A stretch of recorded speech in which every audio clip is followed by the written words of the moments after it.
Chole paneer butter मसला जोटा कि मुझे बिना पियाज रसुण बनई जड़े भौणी मत कमेंट लिखी आउ कि बिना पियाज रसुण रेसिपी आने से मु बिना पियाज रसुण बनई थे आप मो प्रोसेस बनातु देखिए आप पियाज रसुण दे न बनी एमती बिना पियाज रसुण बनइबे आपन को बहुत पसंद आसीबो। नमस्कार, प्रभाती किचन को आपण मानकु अनेक अनेक स्वागत। जदि आपण मो चैनल नुआ अछंती please like share and subscribe निश्चय करंतु एमती रेसिपी सब देखिया पाई। चलंतु छोले पनीर पाई मुठी 250 ग्राम छोले को 5 ରୁ 6 घंटा भिजे देइछि किंबा आपण ओवरनाइट भिजे रखि पारिबे। ताकू 4 ରୁ 5टा हुइसिल देई अल्प लूण देई सिझे देइछि। देखंतु केमती नरम हेइछि आउ एमती नरम रखिए नले छोले खाइबा को भलो लागिबोनी। मु एटी पनीर नेइछि छोले अनुसार सेति 250 ग्राम पनीर नेइछि। मु एटी खोला पनीर नेइछि। आपण चाहिले पैकेट पनीर मध्ये नै परिबे। पैकेट पनीर को काटिया पड़ी न थाए काहेकि ना सेटा कटा है ऑलरेडी थाए।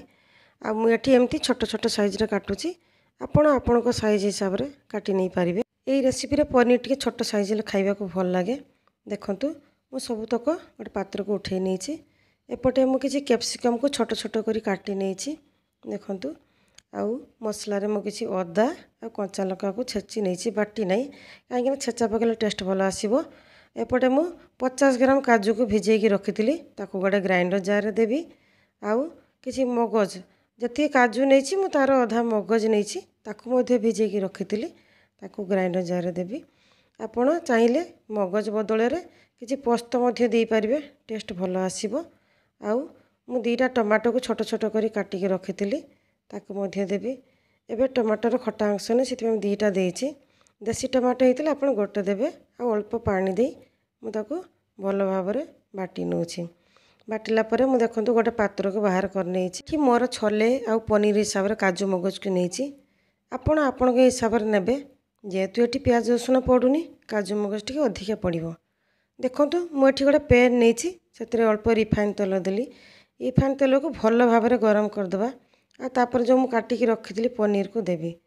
पनीर को पकेला पर आमे संगे संगे अल्टेइबानी काहेकि ना पनीर बहुत सॉफ्ट होइताय। जदि आमे संगे संगे अल्टेइ देबा भांगिबार चांस रहइबो। तेणु हल्का टिके भाजिला परे आमे ताको अल्टेइबा आ एपट सेपट अल्टेइकी आमे टिके गोल्डन ब्राउन कलर होला पर्यंत भाजी के आमे बाहर करनबा। बेसी लाल करी भाजीबानी काहेकि ना टेस्ट भलो आसीबोनी। सबुतक पनीर भाजी गला परे मु गोटे पात्र को बाहर करनेछि। एपटे मु कोन करछि ना गोटे बाउल रे अल्प क्षीर नेइछि आ सेतिरे किछि पानी देइछि। पानी देला परे गोटे छोट चामच रे चामचिए चीनी नहीं पकईछि ताको मिसेइकी मु जो भाजी के रखिदिली पनीरटा को देली। देले कौन हबो जो पनीरटा क्षीर रे पड़ला पर पनीर सॉफ्ट रहइबो आ जो क्षीर चीनीटा मिसेइछि ता भीतर को पसिबो, मिठाली अंश टिके लागिबो, पनीर टेस्ट बहुत भल आसीबो तरकारी रे। ताको मु कवर करी गोटे घंटा रखिली। एपटे सेई पैन जो अल्प रिफाइन तेल बळीतिला सेइथिरे मु कैप्सिकम को पकेइली ताको हल्का भाजीबी, बेसी लाल करी भाजीबानी काहेकि ना एटा तो पुणी तरकारी रे पड़िबो। भाजिला परे ताको मु गोटे बाउल को बाहर करनेली। बहुत जण अछंती पनीर को न भाजी की मध्ये पकांती किंतु थरे भाजी की पकेइबे तार टेस्ट अलग आसीबो, कंचार सेते भल टेस्ट आसीबोनी। एपटे मु किछि 2टा गुजराती आ छोट खंडे दालचीनी आ 2टा तेजपत्र गोटे कढ़ई रे रिफाइन तेल देई पकेइछि। से अल्प भाजी गला परे जो कंचा लंका अदा को छेची की रखिथिली सेटा को देली। आपण चाहिले टी रिफाइन तेल बदल रे बटर मध्ये देई परिबे, टेस्ट भल आसीबो। अदा और कंचा लंका छेचा को आमे पोड़ी की लाल करी भाजीबानी, हल्का टिके भाजीबा नले टेस्ट भल आसीबोनी। देखंतु एपटे जो मु काजू मगज और टमाटो को बाटी की रखिथिली ताको एबे देबी। एबे आमे सब को किछि समय कसी नबा। मो वीडियो रो वॉइस टिके प्रॉब्लम होतबो जो तुम प्राय टाइम तंटी बसी रहउची आपन को आवाज टिके भल आसुथबोनी सेत पे क्षमा कर देबे। एथिरे मु किछि मसला गुंड यूज करछि जेमति कि गोटे चामच धनिया गुंड देइछि आ गोटे चामच जीरा गुंड देइछि जोड़ा मु घर तैयारी करछि। गोटे चामच हल्दी गुंड जेहेतु बुट सिझेला बेले हल्दी पड़ेनी से गोटे चामच देइछि। गोटे चामच कश्मीरी लंका गुंड कलर पाइकी कंचा लंका छेचा पड़ी मु राग किसी दौनी।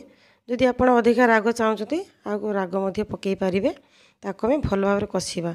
अल्प लुण देइछि जेहेतु बुट सिझेला बेले लुण पकई से अल्प लुण दूची। वीडियो टी स्किप न करी आप लास्ट पर्यंत देखंतु।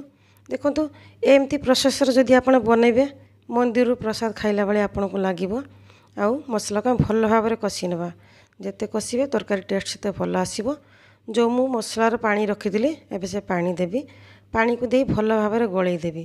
ମସଲା ଆଉ ପାଣି ସହିତ ଭଲ ଭାବରେ ମିଶିଲା ପରେ ତାକୁ ଆମେ 5 ମିନିଟ୍ କଭର୍ କରିକି ରଖିବା ଫୁଟିବା ପାଇଁ। ମସଲା ଫୁଟିଲେ ତା'ର ଟେଷ୍ଟ ଭଲ ଆସିବ। ଦେଖନ୍ତୁ ମସଲା ଆମର ଫୁଟିକି ଉପରକୁ ତେଲ ଆସିଗଲାଣି। ଏବେ ଆମେ କିଛି ସମୟ ଗୋଳେଇ ଦେବା। ଗୋଳେଇଲା ପରେ ଯେଉଁ ମୁଁ ବୁଟକୁ ସିଝେଇକି ରଖିଥିଲି ଏବେ ସେ ବୁଟ ସିଝାକୁ ଦେବି। ବୁଟ ସିଝା ଦେଲା ପରେ ତାକୁ ଆମେ କିଛି ସମୟ ଏମିତି ଗୋଳେଇ ଦେବା। ଭଲ ଭାବରେ ମସଲା ସହିତ ବୁଟକୁ ମିଶାଇ ଦେବା। ମିଶାଇଲା ପରେ ଦେଖନ୍ତୁ ଯେଉଁ ପନିରକୁ ମୁଁ କ୍ଷୀରରେ ଭିଜେଇକି ରଖିଥିଲି ସେଇଟାକୁ ମୁଁ ଏବେ ଦେଉଛି। ଏବେ ଯେଉଁ କ୍ୟାପ୍ସିକମ୍କୁ ଭାଜିକି ରଖିଥିଲି ସେଇଟା ମୁଁ ଏବେ ଦେବି। ଆଉ ବୁଟ, ପନିର ଏବଂ କ୍ୟାପ୍ସିକମ୍କୁ ସବୁକୁ ଭଲ ଭାବରେ ଗୋଳେଇ ଦେବି।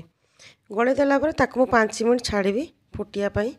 ଯେହେତୁ ଆମର ବୁଟ ତ ସିଝି ଯାଇଛି, କେବଳ ଫୁଟିବା ପାଇଁ 5 ମିନିଟ୍ ଛାଡ଼ିବା।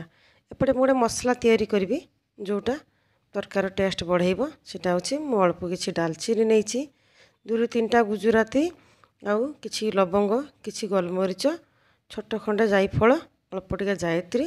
ତାକୁ ଭାଜିବା। ଭାଜିଲା ପରେ ଆମେ କିଛି କସ୍ତୁରୀ ମେଥି ପତ୍ର ମୁଁ ନେଇଛି, ତାକୁ ହାଲକା ଭାଜିବା। ବେଶୀ ଭାଜିବାନି, ଲାଲ କରିକି ହାଲକା ଭାଜିବା। ଭାଜିଲା ପରେ ତାକୁ ଆମେ କିଛି ସମୟ ଥଣ୍ଡା କରି ଗୁଣ୍ଡ କରିନେବା। ଦେଖନ୍ତୁ ମୁଁ ଏଠି ଥଣ୍ଡା କରିକି ଗୁଣ୍ଡ କରିନେଇଛି।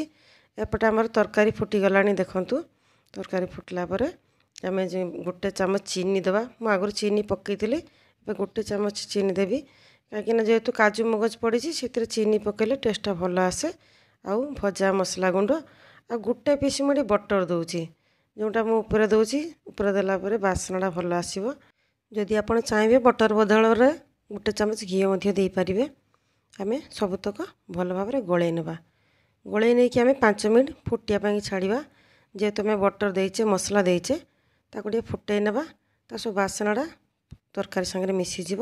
ଦେଖନ୍ତୁ ତରକାରୀ ଆମର ରେଡ଼ି ହୋଇଗଲା। ଆଉ କେଡ଼େ ସୁନ୍ଦର ଦେଖାହେଉଛି। ଥରେ ନିହାତି ବନାନ୍ତୁ।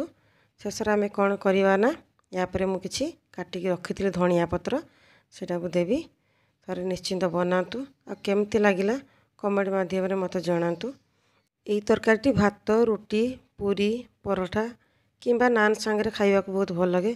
ବିଶେଷ କରି ମୋ ପିଲାମାନେ ଭଲ ପାଆନ୍ତି ନାନ୍ ସାଙ୍ଗରେ ଖାଇବାକୁ। ଯଦି ଆପଣ ଦେଖିବାକୁ ଚାହୁଁଛନ୍ତି ତାହେଲେ କମେଣ୍ଟରେ ଜଣାଇବେ। ମୋ ଭିଡ଼ିଓଟି ଶେଷ ପର୍ଯ୍ୟନ୍ତ ଦେଖିଥିବାରୁ ଆପଣଙ୍କୁ ଅନେକ ଅନେକ ଧନ୍ୟବାଦ।